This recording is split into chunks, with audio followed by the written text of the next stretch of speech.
Well, as you can see, this is a very big book, Providence, over 700 pages. So you should ask me, don't you know people don't read 700-page books? Yes, I do know that. And so you should ask next, so why did you write a 700-page book? And here are two answers.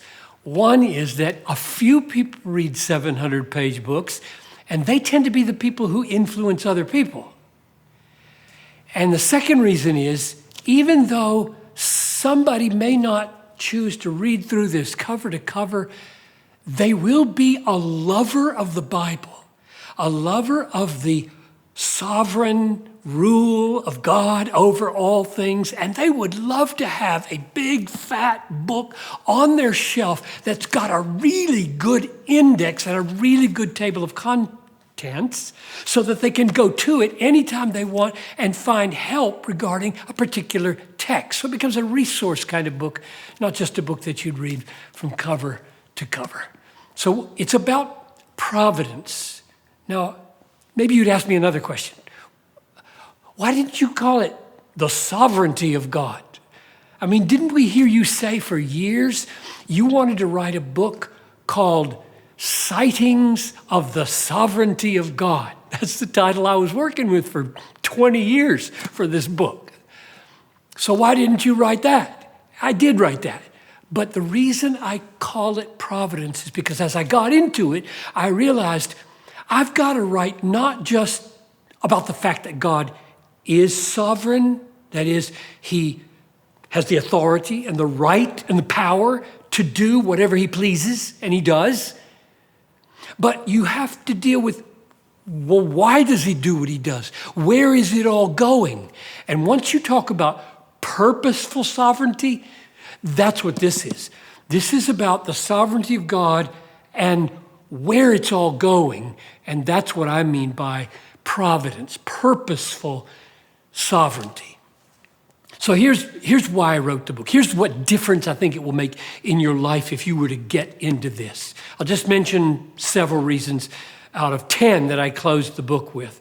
Number one, I want there to be God-besotted people in the world. I want them to live in a God-entranced world. And I don't know a doctrine better than the providence of God to make people God-besotted in a God-entranced world. Because the providence of God means he guides the courses of the stars and has them all named, all billions of them. And he causes the little birds to fall out of trees in the darkest jungle of the Amazon. And so from the tiniest, meticulous parts of the universe to the grand parts of the universe, he rules.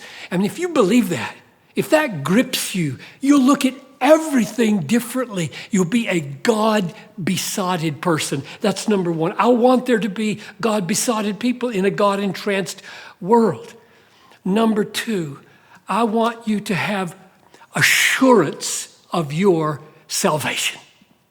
It says in Ephesians 1, in him we have obtained an inheritance according to his purpose, who works all things together according to the counsel of his will. So, works all things according to the counsel of his will is providence. But notice, it's connected to, we have an inheritance.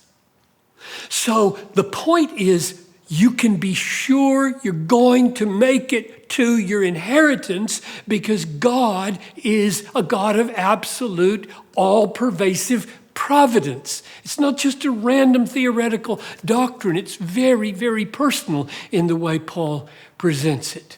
Third, suffering. In my life, in my teaching, in my experience, no doctrine comes close to providing the stability underneath your feet when the worst things happen to you. Nothing is better than to know you meant it for evil, Satan. God meant it for good. I mean, Genesis 50, verse 20 is like a banner flying over every bad thing that happens to Christians. You meant it for evil. And the you might be persecutors, the you might be your own sinfulness, the you might be the devil. It's true. They meant it for evil. God, in his providence, meant it for good. Therefore, there's a rock under your feet. You never have to say, where was God when this happened? And the last thing I would say is courage and authority to pursue the nations.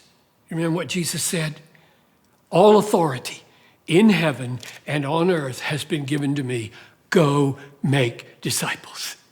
If you believe that God has all-pervasive, all-embracing authority, right, power over all nations, you'll take that command with joyful seriousness. I think this book is a book about missions as it is a book about everything, because God's providence is all-pervasive. So for those 4 reasons at least, I hope and I pray that you will find help in this book.